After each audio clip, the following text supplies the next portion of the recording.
या महाराष्ट्राची परंपरा आहे की या महाराष्ट्राने सुद्धा ठाकरे कुटुंबावरती प्रेम केलं, पवार कुटुंबावरती प्रेम केलं.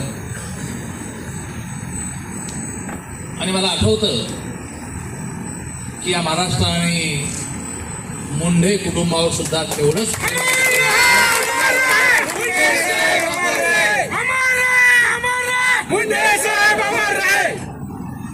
माझ्या जीवनामध्ये खरी राजकीय सुरुवात 89ला मी आमदार झालो आणि तेव्हापासून मी भाऊच्या संपर्क, आम्ही त्याला भाऊ म्हणायचो, साहेबांना आम्ही भाऊ म्हणायचो. आणि ते तुम्हाला कदाचित तुमच्या कानावर आलंही असेल. मी एकदा पक्षाच्या बैठकीमध्ये बोललो, मी जरी शिवसेनेचा आहे, शिवसेनेचा आमदार आहे, तरी सर्वात जास्त मला आधार मिळतो तो मुंडे साहेबांकडून मिळतो. हे पक्षाच्या बैठकीत अत्यंत छाती ठोकपणे बोलणारा अर्जुन खोतकर पक्षप्रमुखाच्या समोर बोलणार आहोत. शेवटी या राज्यामध्ये जी माणसाची फौज कमवली मुंडे साहेबांनी, ती वेगळी आम्ही आमच्या डोळ्याने बघितलेली. मला मागच्या वेळेस मी ताईला तो प्रसंग सांगितला होता आष्टीचा. आष्टीच्या कार्यक्रमाला मी खरं तर मुंडे साहेबांच्या लोकसभेच्या प्रचारामध्ये 15 दिवस तिथं मी असायचो, न चुकता असायचो, प्रत्येक वेळी असायचो. मग आष्टीला एक कार्यक्रम प्रचाराचा नव्हता, पण तो दुसरा कार्यक्रम होता आमचा. आम्ही चॉपरने आष्टीला उतरलो त्यावेळेस सकाळचे 12, दुपारचे 12 वाजले असतील. सभा प्रचंड भरलेली होती. मला असं वाटलं की आता आपण डायरेक्ट थेट सेवेला जाऊ. साहेबाला कोणतरी एअरपोर्टवर उतरल्या जापूरमध्ये उतरला कोणतरी म्हटलं, साहेब आपण या गावाला जाऊन येऊ. मला अर्जुन बसले गाडीमध्ये. बसलो आम्ही गाडीमध्ये. मग या गावातून पुन्हा दुसऱ्या गावातून तिसऱ्या गावाला. सभा तिथं 25-30 हजार लोक सभेमध्ये. दुसरी सभा भरलेली ना. अरे तू काय काळजी करू नको. मी रात्री 8ला 9ला जरी गेलो तर तेवढेच लोक राहिली. आणि दुपारी 12ला सभा भरलेली, रात्री जवळपास 7-8ला आम्ही तिथे गेलो असतील. 7-8ला गेल्यानंतर लोकांचा जो उत्साह होता की बाबा असं वाटलं होतं की आता कोणीच लोक सापडणार नाही.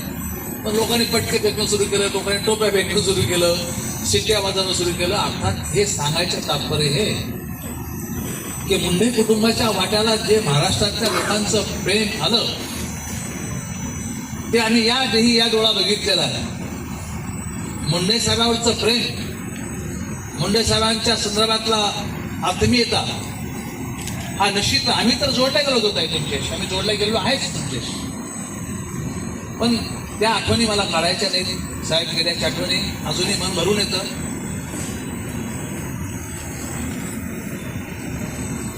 तो प्रसंग सुद्धा कधी माणसाला काढा वाटत नाही, पण तो निश्चितपणे जे आमचे शक्तीस्थळ होते. मुंडे साहेबांच्या माध्यमातून आमच्या जीवनातलं एक शक्तीस्थळ आमचं गेलं. त्याचं दुःख निश्चितपणे आमच्या मनाला कायम ती कोणीच भरून पडू शकणार नाही. आमच्या आयुष्यामध्ये आणि आपल्या सर्वांच्या आयुष्यामध्ये ही उणीव कधीही भरून निघणार नाही, ती काढताही येणार या ठिकाणी नाही. आणि निश्चितपणे साहेबांनी तो वारसा तुमच्याकडे या ठिकाणी दिलेला आहे. तो वारसा तुम्ही या ठिकाणी सांभाळणार आहात तो वारसा. त्यामुळे ताई मोठं आव्हान आहे, मोठं नाव आहे, वारसा मोठा आहे. त्यामुळं जसा वारसा आहे तशा जबाबदाऱ्या येतात. मला खात्री माझ्या बहिणीवर, मला पूर्ण आमच्या बहिणीच्या कार्यक्षमतेची मला कल्पना आहे की निश्चितपणे संपूर्ण महाराष्ट्रामध्ये एक वेगळं स्थान आमची लहान भगिनी म्हणून निश्चितपणे निर्माण करण्याचा प्रयत्न सातत्याने आमच्या भगिनीने केलेला आहे. त्यामुळे मी असेल, हिकमतराव असतील किंवा जालन्यातली शिवसेना, भल्या बुऱ्या प्रत्येक प्रसंगामध्ये मुंडे कुटुंबाच्या, तुमच्या कुटुंबाच्या पाठीमागं काही पक्ष वगैरे सर्व विसरून आम्ही पूर्ण ताकदीमध्ये उभा राहणार आहोत, राहत आलेलो आहोत, राहत राहू.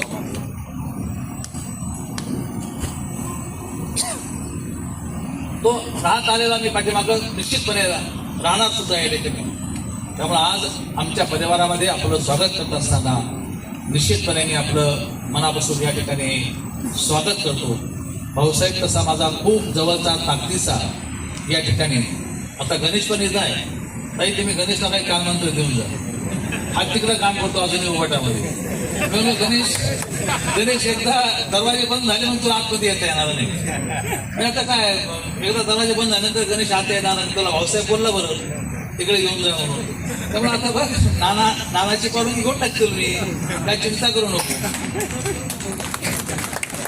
त्यामुळे निश्चितपणे संघर्ष कन्या म्हणून ताईने एक वेगळं अस्तित्व निर्माण केलेलं आहे. ताई दोन गोष्टी तुम्ही आता राज्याच्या कॅबिनेटमध्ये आहात. माननीय एकनाथ शिंदे साहेब आले होते त्यावेळेस मी आणि भाऊसाहेब भोगे आम्ही दोघं जण काळबांडे वकील आम्ही सर्व लोक त्यांना भेटायला गेलो मुंबईला आणि भगवान बाबा आर्थिक विकास महामंडळाची मागणी आम्ही त्यांच्याकडे केली ॲज ए मुख्यमंत्री म्हणून. आणि त्यांनी मुख्यमंत्री म्हणून ती मागणी मान्यही केली आणि GR काढणार तर आचारसंहिता लागला. तुम्ही शिंदे साहेबांशी बोलू शकता, देवेंद्रजीशी बोलू शकता. त्यांची घोषणा सुद्धा केली, त्यांनी जाहीरपणे घोषणा केली की भगवान बाबा आर्थिक विकास महामंडळ आम्ही या महामंडळामध्ये GR ताबडतोब काढतो, कॅबिनेटमध्ये विषय घेतो. ताई माझी आपल्याला समाज बांधवाकडून माझ्याकडून विनंती की आता हा त्या दिवशी अजितदादाही आले होते, त्यांनाही बोलू, त्यांनी सांगितलं की करतो म्हणून.